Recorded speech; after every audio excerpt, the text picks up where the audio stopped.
Okay, I just want to do a bit of a rundown on this 6715 on how to drive it compared to the other one. It's sort of the same but sort of different. So start with the steering wheel adjustment is just the same as the other tractor. Now the biggest thing you're first going to find out is the keys in a different spot. It's not down here. It's up on the side pillar here. So the clutch's got to be in, just like the other tractors. That's our dash. So that screen there goes away. That's just how many hours it's done, and you don't worry that one. So on this one, just for reference, that's your fuel gauge there. So keep an eye on that one, and that's your temperature gauge there. So always keep an eye on that.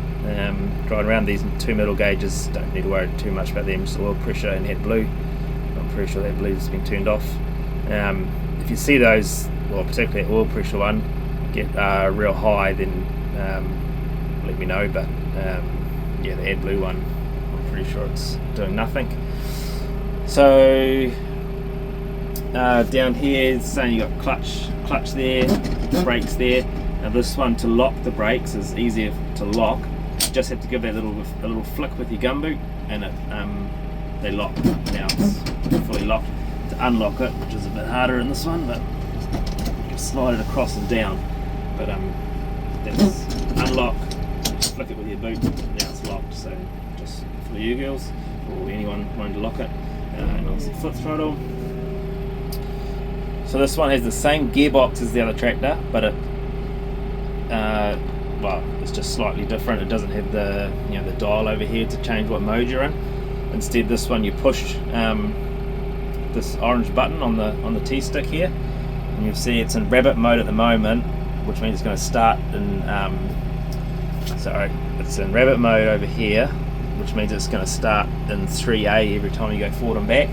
To change that, which is the same as changing that dial over on the other tractor, you just push this orange button in, and you'll see that rabbit changes to turtle, which now it's changed to starting in 2B. So that's the exact same setup as the mode that you girls drive the other tractor in, and the rabbit mode is the exact same as the mode that essentially I drive it in. There's just no manual in this tractor, which is a bit annoying, but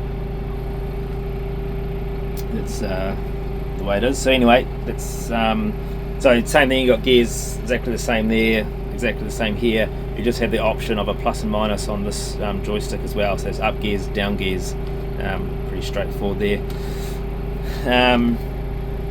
Just to get the linkage arms up and down, like for the quick hitch to lift up and down. Every time you start the tractor, you have to wake them up. Which this one, you got to push the neutral button twice, and then see the lights come up, and then it's just down and up and neutral. So it's a bit of a silly system, but it is what it is. So if you want to lift it up and stop, then you've got to go to neutral. And if you're going down, stop. So it's a bit of a pain when you're hooking the quick hitch on, because you've got to keep going from up to neutral sort of thing. But you get used to it. But that's what there is anyway. And so you just got to wake it up each time. Basically, you need the lights going on the one you're using to activate it. Hand throttle here, if you want to use that at all. Don't need to worry about these ones at the moment. Every time you start it too, this one has electronic spool valve, so there's no big handles over here like there is on the other one. So whether it's meant to do or not, I'm not sure, but it is doing it every time. They're locked each time, so nothing works. So you just got to push that button until that light goes out on that. Now they'll go. So the quick hitch release is on number 4 here. So you just it says opening and shutting that. So I'm just forward, back.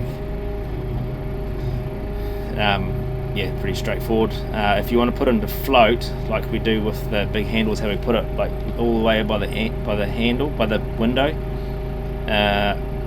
which is best practice, but I'm not worried if you don't do it, because you can easily see on that camera if it's locked or not. So unlocked, locked. But if you do want to put it in float, you got to push this little silver button down on the top and then forward, and then it stays there. So that's float. And then to release it, you just pull it off. So that's that, your 4-drive diff lock. So 4-drive, use 4-drive A, but doesn't, no, sorry, not 4-drive A, that one there. So 4-drive diff lock. Your lights with this one, so those are your road lights and those are your park lights. You have to have your park lights on to use your work lights for in the paddock, and then they turn off automatically when you push your road lights. So if you're like in the paddocks working, you can have all your work lights on. As soon as I put my headlights on, you see they turn off automatically. And then see, I can't turn on, well those ones do, but there's certain lights you can't turn on when you're road lights. So generally, in the paddock, park lights and work lights, as soon as you flip to the road, put that one on, turn the park lights off, they all turn off, just if you need them.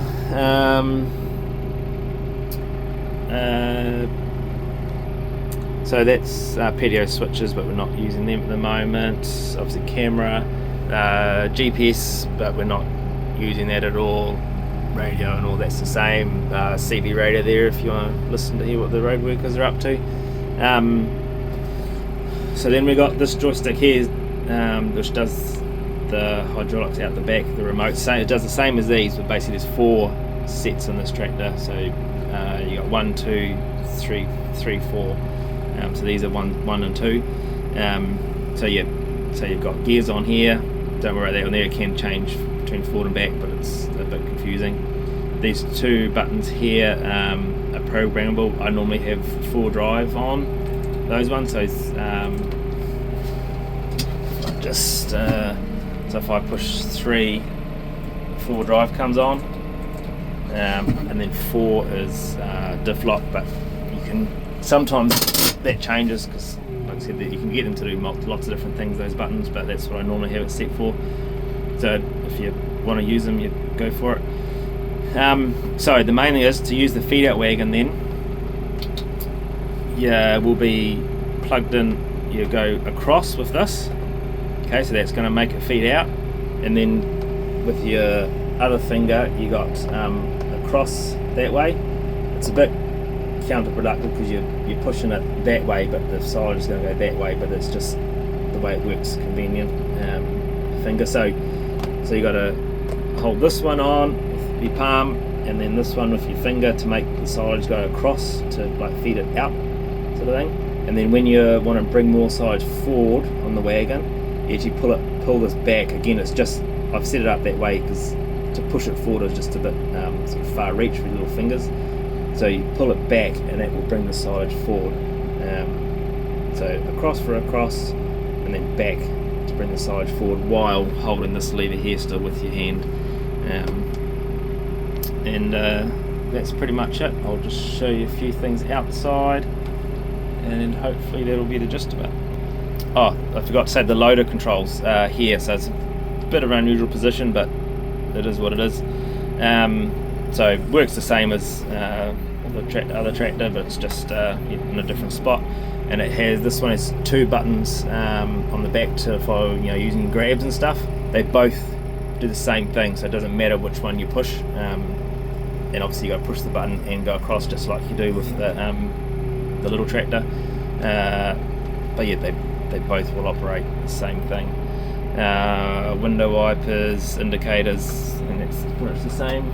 So yeah, we'll jump outside and show you a few things out there. So one thing I'm sure you know, but this handle, you pull the handle to open it, you don't push the button like you do on another tractor, but you'll work that out. Now the tractor looks a lot bigger than the other one, but it's no wider, but it is a bit longer out the front and whatnot. You just have to be careful, the front hitch sticks out a long way in front of the wheels.